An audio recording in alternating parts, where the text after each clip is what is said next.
Hi மக்களே, வணக்கம். ஸ்ரேயாஸ்க்கு என்னாச்சு? ஏன் அவர் ஐசியூவில் அட்மிட் ஆகிருக்காரு?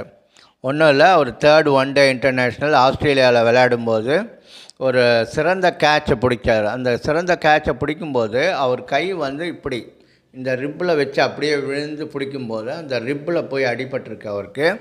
ஏன்னா அவங்களாம் ஃபிட்டாக இருப்பாங்களாம். இப்போல்லாம் நமக்கெல்லாம் சதை இருக்குது, நமக்கு நல்ல தொப்பையும் சதையுமாக இருக்கா, நம்ம இப்படி வச்சு விழுந்தால் ஒன்றும் ஆகாது. ஏன்னா நமக்கு அந்த ரிப்பில் போய் அது படாது. அநேகமாக பார்த்திங்கன்னா தொப்பை இருந்தால் கூட கொஞ்சம் மேலே அப்படி தொட்டிங்கன்னா அந்த ரிப்பு தெரியும். பார்த்திங்கன்னா ஆமாம், எவ்வளோ குண்டாக இருந்தாலும் அந்த ரிப்பு இப்படி தொட்டு பார்த்திங்கன்னா தெரியும். பட் அவர் ரொம்ப ஃபிட்டாக இருக்கிறதுனால கையை இப்படி வச்சதுனால என்ன ஆயிடுச்சு, அந்த ரிப்பு உடஞ்சிருச்சு. அதனால் உள்ளே பார்த்திங்கன்னா வெளியில் அந்த வெளிக்காயம் கிடையாது, உள்காயம். உள்ளே ரத்தம் கசியுது. அதனால தான் அவரால் எழுந்துக்க முடியல. கேட்சை பிடிச்சிட்டு அப்படியே படுத்துருவார். இப்போ டாக்டர்ஸ் ஆஸ்திரேலியாவில் பார்த்துட்டுருக்காங்க, இந்தியன் டாக்டர்ஸும் பார்த்துருக்காங்க, அந்த வெளிநாட்டு ஆஸ்திரேலியன் டாக்டர்ஸும் அவர் இப்போ நல்லா கவனிச்சிக்கிறாங்க. இது ரெக்கவரபிள் தான் அப்படின்னு சொல்லி பிசிசிஐயில் ரிப்போர்ட் பண்ணியிருக்காங்க.